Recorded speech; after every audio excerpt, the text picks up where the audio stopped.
Pessoal, então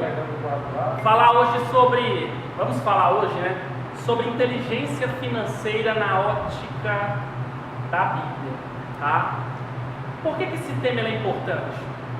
Em Lucas capítulo 16, versículo de número 11, Jesus ele vai fazer uma relação entre a vida financeira e a vida espiritual. Pelo que a gente conseguiu deduzir no texto, a proposta é bem simples. É impossível, absolutamente impossível, você ter uma vida espiritual saudável e ao mesmo tempo ter uma vida financeira desregulada. A proposta é essa, tá? Então, a pergunta é: quando nós colocamos os óculos da teologia e da Bíblia, como é que a gente faz uma leitura a respeito da vida financeira e quais devem ser os princípios estabelecidos na Bíblia? Existe um texto de Provérbios 16 que diz assim: quão melhor é adquirir a sabedoria do que o ouro, e quão mais excelente é adquirir a prudência do que a prata. A grande realidade é que na Bíblia existe mais ou menos 500 versículos que vai falar sobre oração, mais ou menos 500 versículos que vai falar sobre a fé, mas há em torno de 2.350 versículos que vai tratar sobre dinheiro, administração e sobre posses. Portanto, Jesus falou mais sobre a administração e sobre o dinheiro do que sobre o céu, e Jesus falou mais do que administração e dinheiro do que sobre o inferno. Portanto, esse é um tema extremamente relevante na ótica da Bíblia. Quem nunca teve problemas financeiros? Quem nunca passou aperto por falta de dinheiro? Quem nunca se preocupou em ganhar dinheiro, pagar dívidas ou comprar alguma coisa a mais? Se você puder responder, não sei se alguém aqui tem que eu posso falar, esse privilégio de poder dizer que nunca passou por um aperto financeiro. Se tiver, parabéns. Mas esses são problemas antigos, né? Principalmente nós da teologia, nós acreditamos que desde a entrada do pecado no mundo, dificuldades financeiras e pirâmides sociais, seja de classe D, de classe C, de classe B, de classe A, existem, né? Tem pessoas que têm pouco, que têm mais um pouco, que têm médio, mais ou menos, que têm muito e uns têm demais, né? Muitas vezes a gente dirige sua vida baseando em falsos valores e não nos valores de Deus. Há muito tempo a área financeira ela tem provocado inúmeros problemas. Dinheiro, você vai concluir que o dinheiro ele gera basicamente vários problemas. Vários problemas quando ele é demais e vários problemas quando existe a falta dele. Não se esqueça que Jesus estabeleceu o dinheiro no nível de uma potestade demoníaca, Mamon. Jesus disse que não era possível servir a dois senhores. Ou servia a Deus, ou servia a Mamon. Ou servia a Deus, ou servia ao dinheiro. Por que o dinheiro ele é basicamente uma verdadeira faca de dois gumes? Porque ele gera, primeira coisa, um distanciamento no relacionamento conjugal. Existe uma obra literária que a Universidade da Família ela utiliza para tratar através da palavra de Deus concursos na área de voltado para a família. E um dos livros que eles utilizam é um livro chamado Comunicação, Sexo e Dinheiro. Segundo o que o livro vai dizer, lá esses são os 3 pilares de um casamento: comunicação, sexo e dinheiro. E o livro aborda a ideia de que se o dinheiro for mal administrado entre o casal, ou que pelo menos um deles não tenha um certo equilíbrio, a tendência é que o casamento venha a chegar ao fim devido ao fato de não possuir uma boa administração financeira. Portanto, a má administração do dinheiro ela gera um distanciamento no relacionamento conjugal, quando não vem gerar o divórcio. Segundo, a falta da administração financeira ela vai gerando uma verdadeira insegurança. Nesse caso, o que seria insegurança? Ela vai fazendo com que as bases, os alicerces da família vão se perdendo. Ela faz com que eu não me sinta seguro. O terceiro, a falta de dinheiro, ela gera problemas emocionais. Ela gera irritação. Já ficaram irritados por não ter dinheiro? Sim. Ela gera problemas de tensão, ansiedade, não é? O pastor Hernandes Dias Lopes, já comentei com vocês, no livro ele vai destacar uma estatística que diz que 75% das coisas que nos deixam ansiosos, provavelmente nem irá acontecer. Se depressão é excesso de futuro, se depressão é excesso de passado, ansiedade será excesso de futuro. A falta do equilíbrio financeiro, ela vai gerar momentos de tensão. Uma terceira característica, ela afeta a saúde. Como se não bastasse, saúde afetada significa problemas, tá bom? E sem contar que a falta de dinheiro, ela pode gerar um mau testemunho perante a sociedade. Nomes com órgãos, estilo Serviço de Proteção ao Crédito, SPC ou Serasa, basicamente vai nos gerar uma vergonha para a sociedade. Eu estava acabando de dar uma aula para vocês sobre regulamento para se pertencer dentro das convenções das Assembleias de Deus, e vocês viram que basicamente precisa de ter documentos que vai comprovar de que o nome está limpo na praça. Bom, isto se agrava mais em nossos dias, marcados pelo consumismo, materialismo, pelo viver na moda, pela procura do status, ou seja, uma vida apoiada sobre falsos valores. Que os princípios que vamos estudar aqui hoje vão, no mínimo, nos fazer ter um conhecimento ainda maior a respeito de equilíbrio na vida financeira. Mas uma coisa eu preciso adiantar para vocês. Desde o ano de 1700 para cá, a partir do século XVIII, nós vamos ter o começo de um movimento chamado pós-modernidade. E é no começo desse movimento que nós vamos perceber que vai começar a existir muito aquela ideia do eu valorizar as pessoas não é pelo que elas são, mas será de eu valorizar a pessoa pelo que elas têm. Então, muitas pessoas, basicamente, elas querem dinheiro para status e para se mostrar para os outros. E quando isso chega no coração do cristão, ela começa, no mínimo, a gerar consequências graves, tá bom? Seria inteligência financeira na ótica da Bíblia? Quais seriam os princípios? E o primeiro é trabalhar. Trabalhar. A Bíblia levanta a ideia do trabalho. Como assim a respeito do trabalho? Jesus chegou a dizer que até agora eu trabalho e meu pai também. Recentemente, quando eu tive a oportunidade de perguntar para alguém a respeito de qual deve ser a relação do trabalho para com aquele que tem ministério, alguém me disse que enquanto o ministério não der conta de sustentar, não existe um outro caminho. Precisa trabalhar.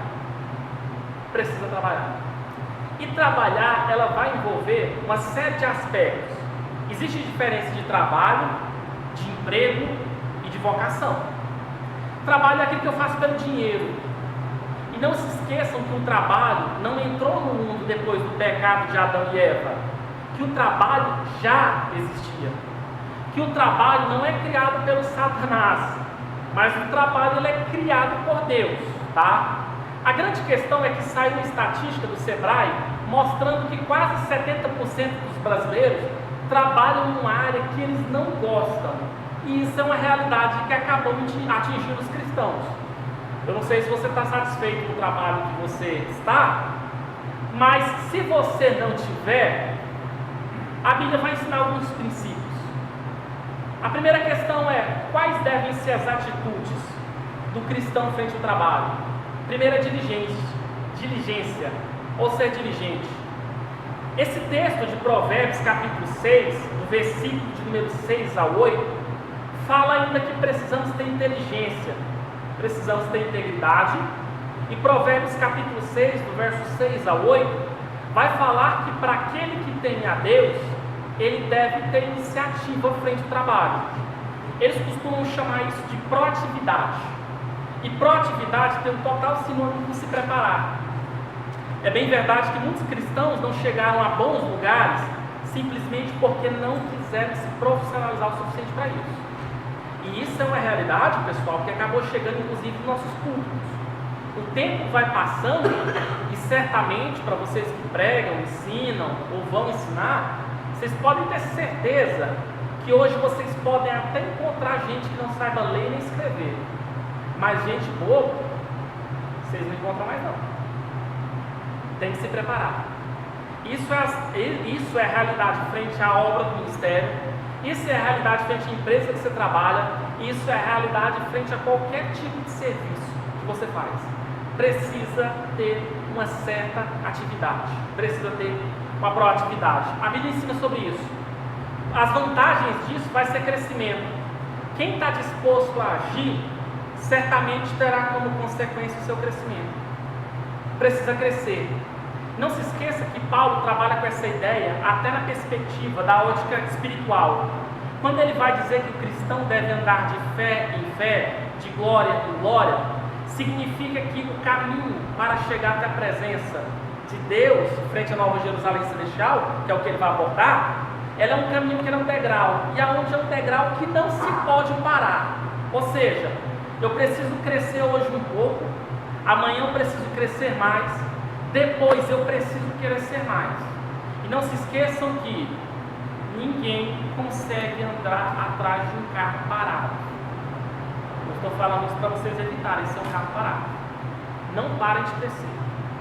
Não parem de crescer. Crescimento da carreira profissional gera promoções e sempre vai gerar cargos melhores. Fazer o que ninguém faz, pagar o preço que ninguém paga para chegar até onde ninguém chegou. Você vai perceber que o critério sempre foi esse. Não se esqueçam que Deus pode fazer tudo, mas sempre Ele vai ter coisas mais grandes para quem acaba se preparando mais. Vocês lembram da vida, ainda trabalhando nesse contexto profissional? Não se esqueçam que com Daniel foi assim, viu? Daniel foi recrutado para trabalhar na Babilônia. Já falei, já tratei com isso com vocês em sala de aula. Daniel foi recrutado para trabalhar na Babilônia, o maior império da época. Daniel, se fosse nos dias de hoje, para entrar na Babilônia, Daniel não poderia ter apenas o ensino médio. Daniel não poderia apenas ter uma graduação. Daniel deveria falar vários idiomas. Vocês vão perceber que Daniel entendia de economia, de literatura. Por quê? A Bíblia mesmo aponta um homem que servia a Deus, que tinha temor a Deus, se preparando. E o fato de se preparar, Deus colocou em lugares grandes, tá bom? Inclusive, salvo engano, viu 3 reis se levantarem e cair, e ele como chefe de estado. Por quê? Por que Deus escolheu Daniel e não o outro? Certamente Daniel tinha um preparo que Deus precisava para colocar naquele lugar. Uma pessoa aplicada no seu trabalho, que não vive de sonhos e desejos distantes, alcança a satisfação dos seus anseios. Pessoal, saiba por favor definir a diferença de sonho para loucura. Recentemente eu tive uma aluna que ela disse que o sonho dela era brigar pela vaga de medicina. Em universidades que costumam dar 350, 400 alunos por vaga, no mínimo deve ter que estar bastante aplicado para fazer isso. Só que ela não fazia tarefa de casa, ela não estudava. Logo eu concluí, ela não sonha, ela está apenas delirando. A dica que fica é sonhe, mas não delire. E qual a diferença de eu sonhar para não delirar? Porque quando eu sonho, basicamente eu tenho que entender que eu preciso criar metas para chegar até lá. E quando eu deliro, é quando eu digo que vou chegar lá, mas basicamente eu não faço nada para chegar até o caminho desejado. Cuidado para você não apenas delirar, porque o delírio está fazendo parte do coração de muito ser humano, e eles juram que eles estão sonhando. E pelo contrário, o delírio está fazendo eles acreditarem que vão chegar lá. Sonhe, mas não delire. Uma pessoa aplicada no seu trabalho, que não vive de sonhos ou de delírios e desejos distantes, sempre acaba alcançando os seus anseios. O problema frente ao trabalho é a preguiça. Encontramos algumas pessoas com tanta indisposição que nos faz lembrar daquele personagem do desenho animado. Lembra daquele personagem? Que só via reclamando assim: ó céus, ó vida, ó azar. vivem dando desculpas absurdas, um leão no caminho, não se esforçam, o máximo que faz é ir para a cama. Pessoal, basicamente vegeta. Alguém que acorda e dorme, acorda e dorme, sem não ter nenhuma meta de vida, sem não ter nenhum plano. Eu quero dizer para você que apresentar planos não é pecado. A Bíblia diz que o coração do homem pode fazer planos, mas que a resposta certa, ela vem dos lábios do Senhor. Mas repara que no texto não proíbe o homem de fazer planos, de fazer metas, ao ponto de, se eu te der uma folha em branco e você não tiver nenhum plano, nenhuma meta, basicamente tem uma séria tendência de você estar andando em círculo. E você andar em círculo significa que você não está andando e vai chegar a lugar nenhum.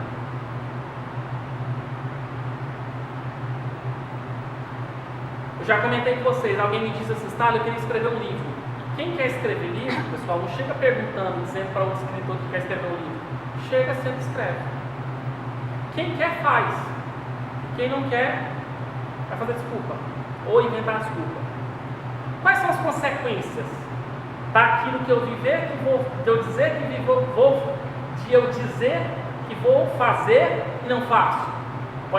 O problema pode ser preguiça, e isso tem consequências para si.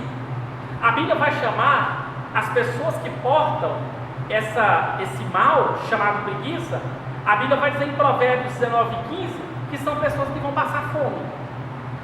Como está ali, se a Bíblia diz, Salmo 37, versículo 25, está vindo seus últimos dias declarando, olha, já fui moço e agora sou velho, mas eu nunca vi o justo e nem a sua descendência mendigar o pão. O justo não é pego pela preguiça. Porque se a preguiça simplesmente o abraçar, simplesmente a consequência é uma só: ele vai passar fome. Ele vai sofrer a vontade de ter alguma coisa e nunca vai conseguir. Isso está lá em Provérbios capítulo 13, verso 4, e no capítulo 1, versículo 25. Aquele que basicamente foi abraçado pela preguiça, ele vai ter desejo de querer ter algumas coisas e não ter. E a pergunta é, e o que eles dizem? Eles dizem que não está tendo porque eles não querem isso, mas não é. Todo mundo, todo ser humano, seja cristão ou não, ele vai ter uma hora desejo de querer conquistar alguma coisa. E o que a Bíblia diz, que a sentença para o preguiçoso é que não alcançará essas coisas. E não só consequência para ele, tem consequência para os outros. Quem trabalha com o preguiçoso não suporta. E a Bíblia diz em Provérbios capítulo 10, verso 5 e versículo 26, que ele mesmo não se suporta e que nem a família suporta ele. Ou seja, qual é o princípio financeiro para a ótica da Bíblia? Trabalhar. A Bíblia diz em Provérbios 10, 5, o que ajunta no verão é filho ajuizado, mas o que dorme na colheita é um filho que envergonha. A colheita está aí, só para passar e colher, mas simplesmente eu fico parado. Segundo princípio, é não se endividar, é não gastar com o desnecessário. O mercado produz e tenta convencê-lo, dizendo, você tem que comprar. Já reparou aquelas propagandas de televisão? Você reparou que propaganda, o consumismo, ele é estimulado justamente pela marketing da televisão?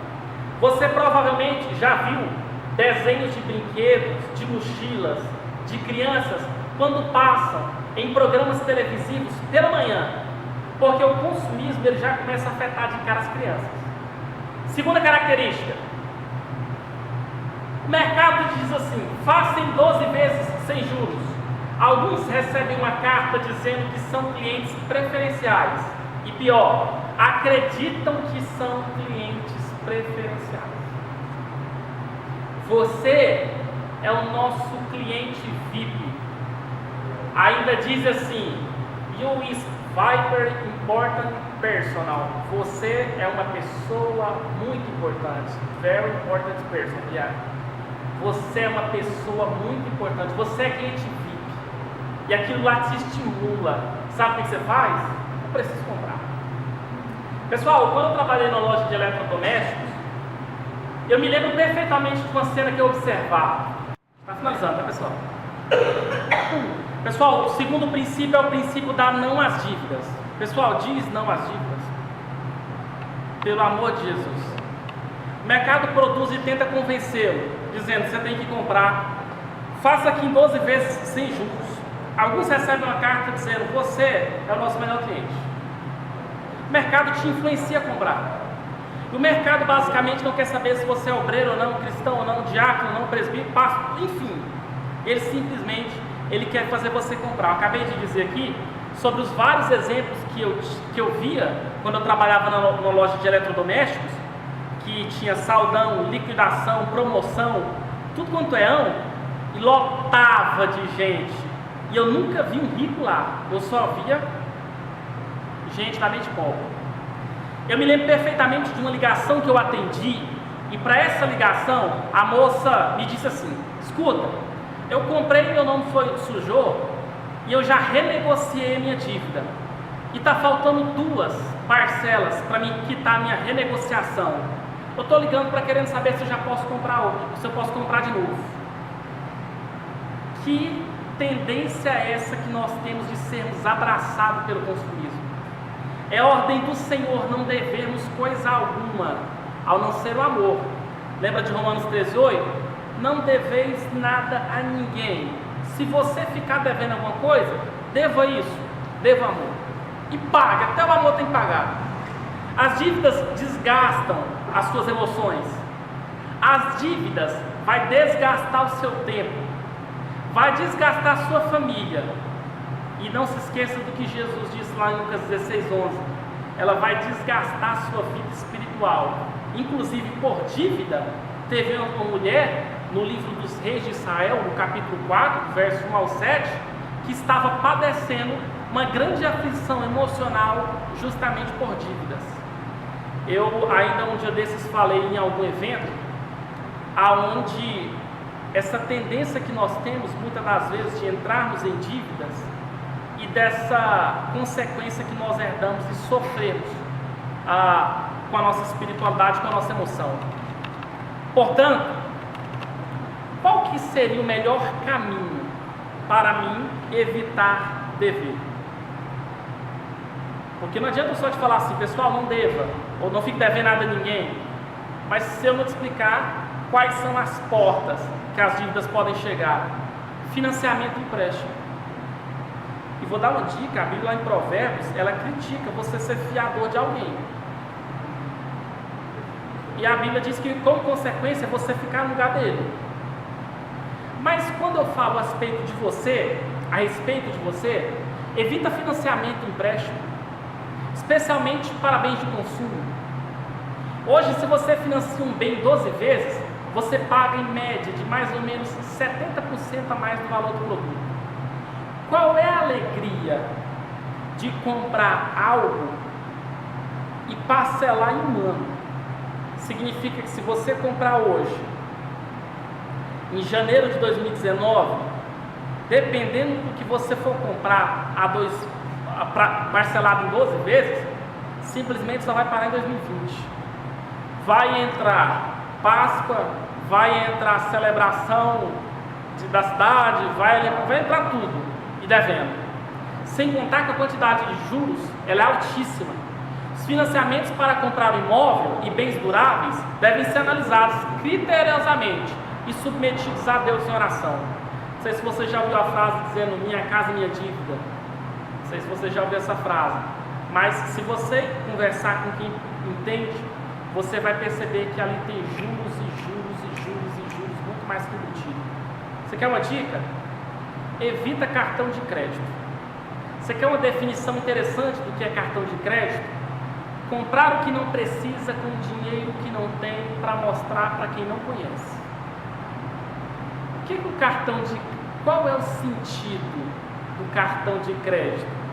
Empoderamento, e parece que nos faz esquecer de que aquela fatura vai chegar. O pastor batista Vernie Russell Jr., ele costuma dizer assim, que o cristão não pode servir ao Master, é uma referência ao Senhor, e ao Mastercard ao mesmo tempo. Ou seja, o cristão ele deve servir ou a Deus ou ele deve servir a cartão de crédito, porque vai por mim, vai chegar uma hora que um vai acabar tomando o lugar do outro. Tem que ser muito equilibrado frente a juros de cartão de crédito, porque o cartão de crédito é uma bola de neve. Recentemente eu ouvi falar de um pastor, de um vice-presidente de um poderoso campo, que simplesmente por querer ficar gastando e entrando dívidas demais, todo dia, todos os dias, ia para a panificadora, ele, a esposa, as filhas e os genros, todos os dias, estava pagando mais ou menos R$1.200 só de café da manhã, e seu emprego foi perdido. Quando seu emprego foi perdido, as consequências foram desastrosas. Por quê? Porque empregos podem se perder, né? Empregos podem se perder. E nós podemos perder os nossos empregos. E perdendo os nossos empregos, simplesmente a conta vem, tá? Você sabe que quando a fatura chega, ela não costuma querer saber se você está trabalhando ou não. Evita, pessoal. O que você puder, é recomendação de qualquer economista, o que você puder fazer para pagar coisas à vista, faça, tá? Faça. Cuidado com os cartões de crédito ou de dívida, é o segundo nome dele, né? Cartão de dívida. Se você não consegue viver bem com eles, qual seria a melhor orientação? Não ter. Sabe como é que se faz isso? Se planejando. Se você não planejar o uso do seu dinheiro e gastar conforme seus impulsos, terá problema.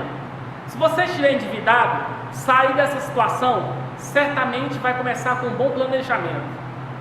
Existe um livro de inteligência financeira chamado Crown, que também é utilizado pela Universidade da Família, e lá nesse livro ele vai ensinar que se porventura eu tiver dívidas, eu devo as quitar, eu devo quitá-las, e começando pelas menores, porque aquilo lá vai dar mais estímulo para eu continuar. Mas o que eu quero que você entenda é que para comprar precisa se planejar.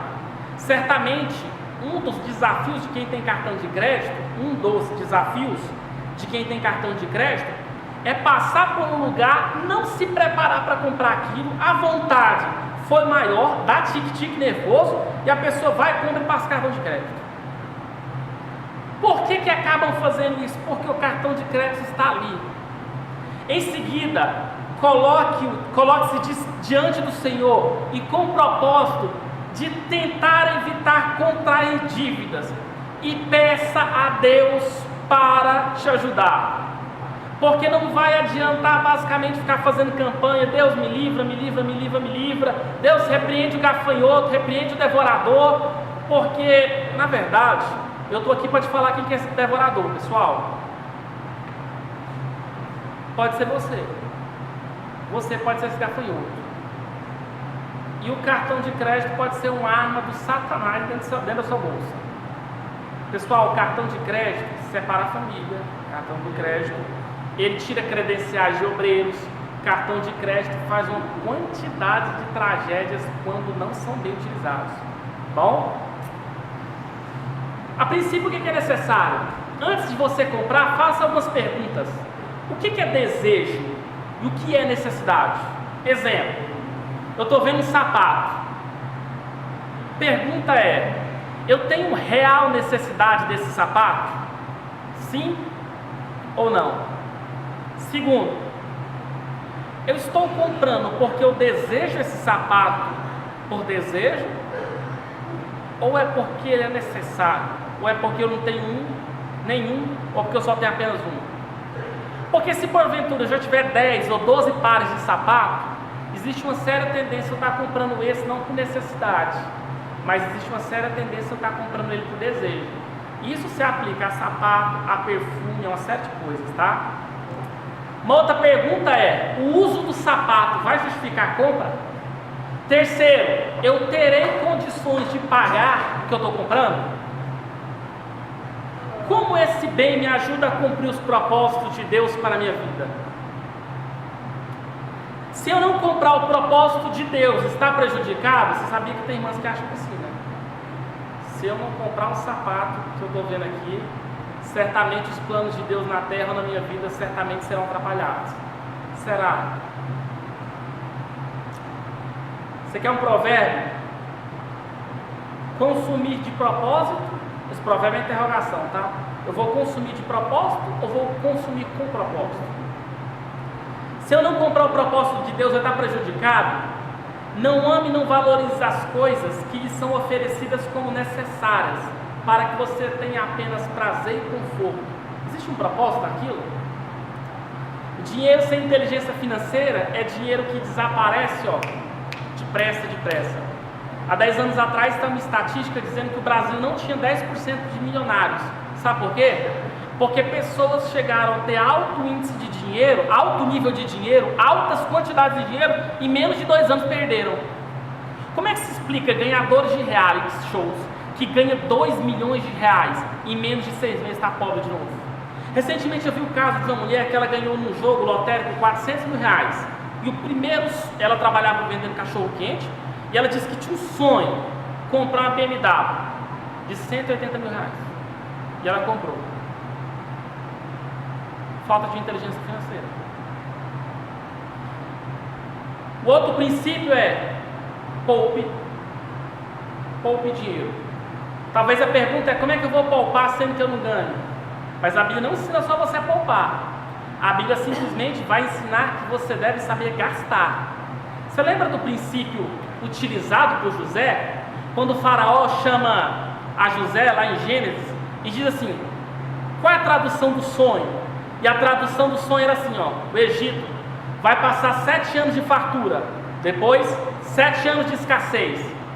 Faraó entra em desespero e pergunta para José, que não era economista nem engenheiro agrônomo, e pergunta assim: beleza, nesse caso, o que nós vamos fazer? Ele vai dizer assim: olha, de tudo que o Egito produzir, o Egito deve guardar a 5ª parte. Dessa forma, quando chegar os 7 anos de escassez, nós vamos ter o que comer e iremos vender para as outras nações. Repara no princípio estabelecido por José: de tudo que o Egito produzir, deve-se guardar a 5ª parte. Qual é o valor da 5ª parte? Qual o valor da 5ª parte? 20%. E esse é o princípio estabelecido por judeus. E é por isso que provavelmente você já ouviu falar que eles não costumam ser pobres, porque desde quando seu filho nasce, eles poupam 20%. Esse é o princípio da poupança, visando tempos difíceis, viu? Alguns cristãos não guardam por 2 princípios. Primeiro, porque quando estava ganhando dinheiro, não guardou, gastou. Segundo, porque não visaram que os tempos difíceis chegam. Pessoal, a crise financeira que está terminando de afetar o Brasil, nós queremos acreditar que agora vamos sair dela. A crise financeira, ela simplesmente chegou para quem é cristão e quem não é. Isso no mínimo significa dizer que Jesus, mais uma vez, estava certo quando ele disse que o sol que nasce para o ímpio, ele é o mesmo que nasce para o justo. O justo também passa por crise. José também foi afetado pela crise lá no Egito. Isso é visar os tempos difíceis. Mas alguns cristãos não poupam porque acham assim: eu vou poupar para quê? Jesus está voltando. Se Jesus voltar, se tiver guardado alguma coisa na poupança, tudo bem, deixa ir para a grande tribulação. Mas ao contrário disso, pessoal, poupe. Momentos difíceis costumam bater na porta da sua casa.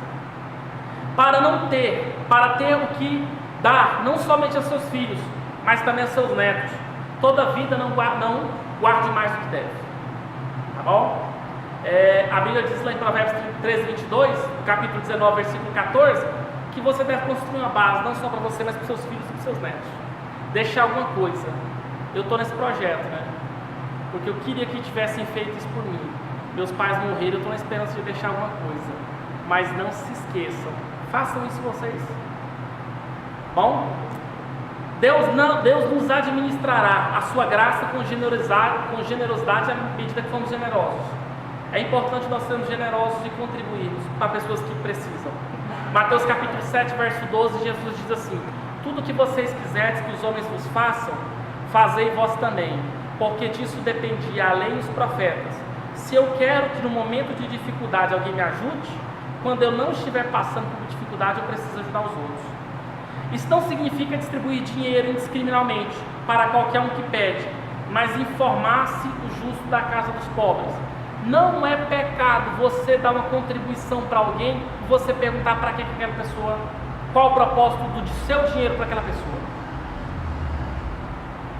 É estranho a ideia de que eu ajudo e que eu não posso nem querer saber para onde é que vai. Isso não é bíblico. A Bíblia diz em Provérbios 29, verso 7, que eu devo ter informações sobre a respeito da causa dos pobres. E esses são os princípios: aprender a ganhar dinheiro, aprender a gastar dinheiro e aprender a guardar dinheiro. Não se esqueça que é um tema extremamente relevante e que Deus nos ajude, né? Essa tarefa difícil. Eu finalizo aqui com Provérbios 4:18, que diz assim: que a vereda dos justos ela é como a luz da aurora, que ela vai brilhando mais e mais até ser dia perfeito. Amém?